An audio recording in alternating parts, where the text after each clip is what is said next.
Tell me the story about how you and barbecue became buddies. Okay. I met Taylor Holbrook when I was in I won't say 9th grade at Westside.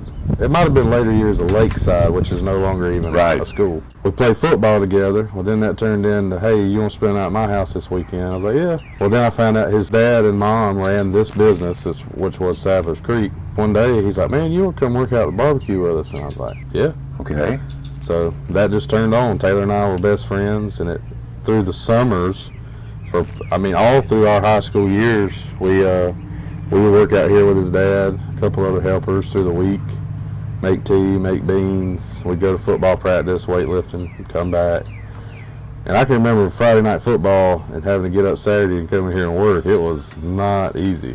I loved seeing people eat and be very excited about what they were eating. All right. And then you get, like Jimmy still has a huge personality. Yeah, he's a funny fellow. Yeah.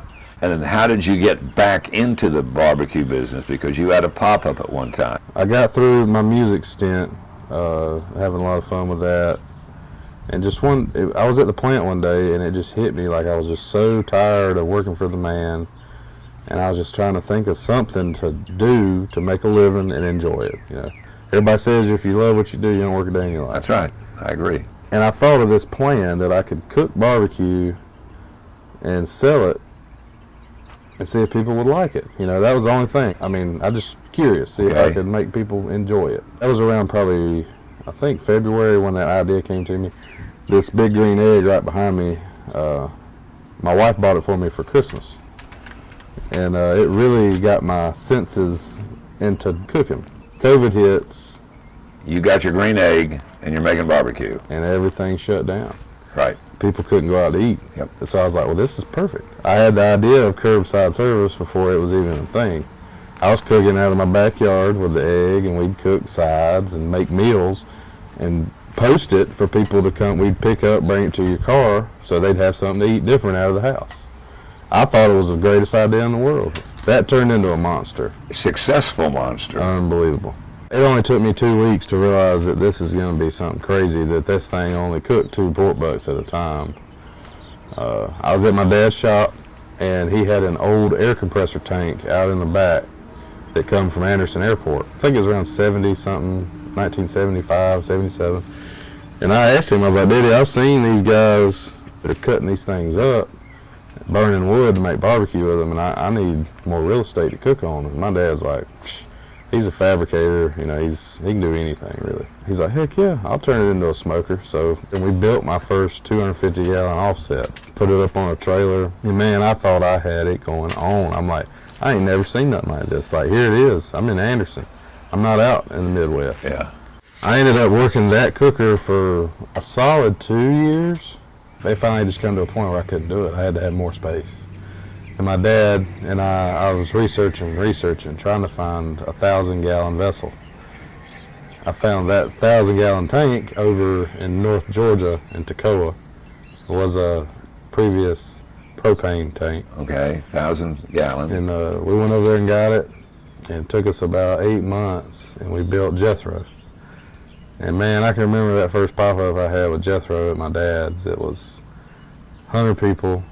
Everybody waited an hour to eat, but it was awesome. Like I knew I was making a footstep in that direction. Okay.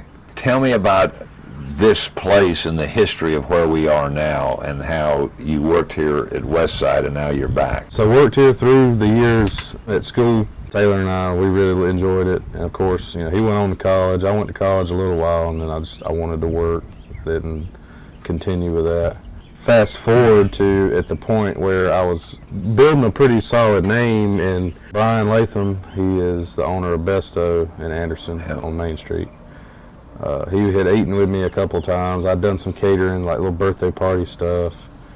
And he come to me one day and just asked me, like, what are you doing? Like, why aren't you selling food? And it just turned into, I had to take a chance on myself, right? So we got to looking and we did some things.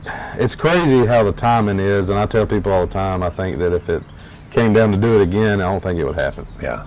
But Brian come along to help and help get me going. We had looked at the old Bill's restaurant on Main Street. Yeah. That was going to be it. Man, I was excited. Well, we got real close to sealing the deal with it, and it didn't happen. Here I am devastated. That current period, Brian was a partner with Jeff Raines, Gary Durkee here when it was the farm at Sadler's Creek. It started out as Sadler's Creek. Yes, sir. That went away. Then it became the farm at Sadler's Creek with new owners. Yep. They changed it, did a lot of renovating, and I think they had some other plans to do something, and it just happened to come up in conversation one day, like, hey, why don't we just see if we could put the barbecue back out where Sadler's Creek was. And at the time, I lived 4 minutes from here. I said, shoot, I mean, I know the building. I know how it all works.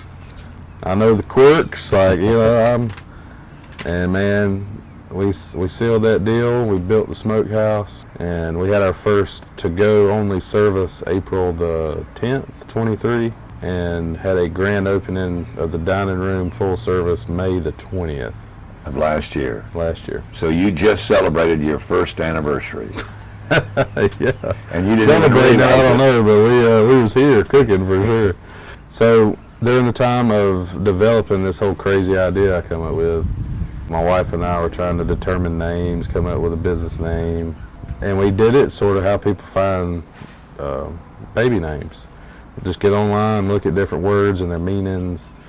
And for me, it was a big deal because I had built a career in music, built a career in extrusion. You know, I could live that American dream, Yep. or take the fork in the road and take a chance on a dream. So that's where that fork. It's not the fork you use Right. to eat with, it's a fork in the road. Right. And then we stumbled across Grove. It was in a parentheses, and it says, particularly referring to a green grove, symbol for that life will change for the better. So Really? fork in the road, Fork Grove. I was like, Fork Grove barbecue. I was like, that sounds pretty snappy.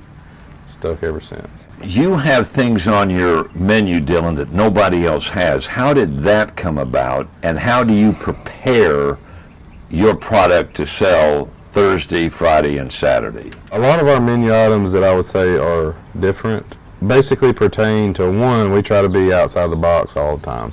Two, it really pays a lot of homage to the Texas-inspired barbecue that we make, which is all wood-fired, salt and pepper seasoning, and it's primitive, but we let the protein taste like meat. We let the sides taste like the sides. We really focus on that direction.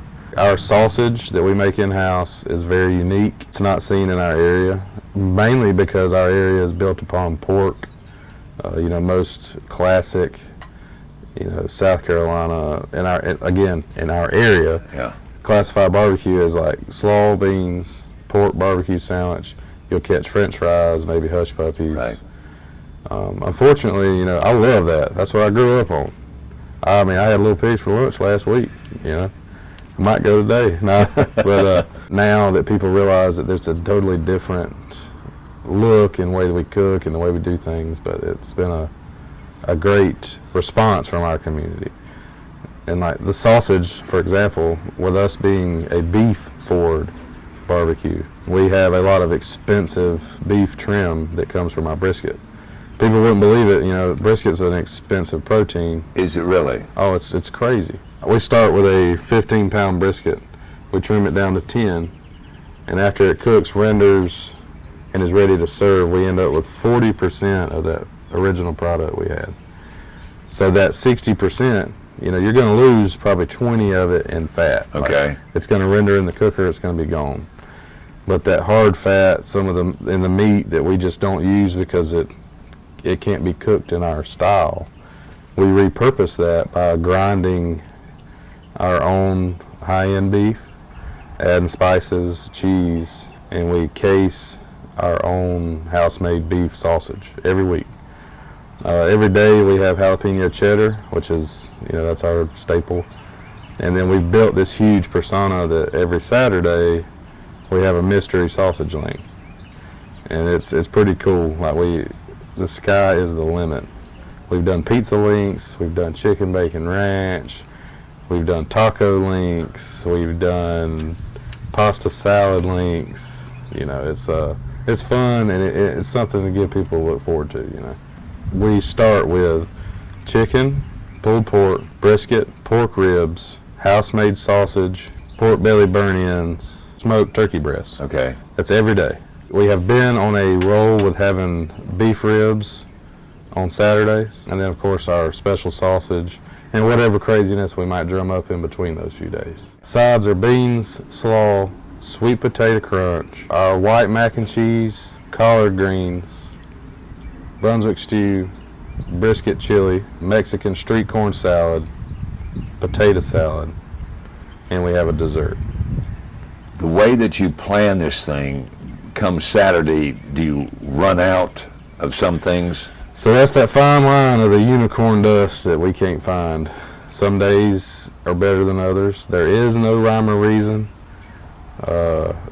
It's a gamble. You know, of course we have a par, like we kind of have an idea, and if the Green Pond's going to have a bass tournament with 500 boats, we know we might get some of that traffic. Right. But as far as a set thing, man, it's a lot of, we fly by the seat of our pants, unless, for lack of better terms. Are you surprised at the success that you've been able to enjoy? Unbelievable. I can honestly, I'll tell you, man, when I was trying to figure out if this was what I wanted to do, my wife and I trying to figure out, like, if we sold this much food, if we do this, we can just keep the lights on. And I honestly had no idea that people would enjoy the food like they have. Yeah. Like, it's just been, I'm almost scared of it. It's too good to be true, as some people say. But I'm honestly, like, we work hard, our heart and soul's in it. Like, we do it for the right reason. Sure. There ain't no other reason. Yeah. And if it ain't right, I'll make it right. Like, I hate it when, you know, we don't let the internet determine what kind of day we had, but things are going to happen. We're all human. Sure. But I always tell people, give me a chance to just fix you up. The last time we were together, you did a big catering job for people from all over the world. Yeah. When Michelin brought their people in here, and you were out at Cobb Oxford's farm, and you catered out there. What was that like for you, realizing you were entertaining people from all over the world? I tell you, that's the kind of stuff barbecue does, man. That's the old saying, is barbecue brings people together. It don't matter what shoes you wear, where you come from. If you sit down and eat a nicely prepared barbecue item, I don't think anyone would not like it. Yeah. So it was an amazing event just to be able to meet those people and the culture, and have them fellas call my banana pudding porridge. That's all right. They loved it. They kept coming back. They kept coming. It was just. It was a hit. I think of all the things they did, that was the one thing that everybody commented on, was how good the food was at the Bluegrass Festival that they had. Yeah, that was one for the books for me. Yeah. I just want to keep getting better. You know, we're working to offer some new stuff pretty soon. I want to be where everybody wants to come eat when they come to town.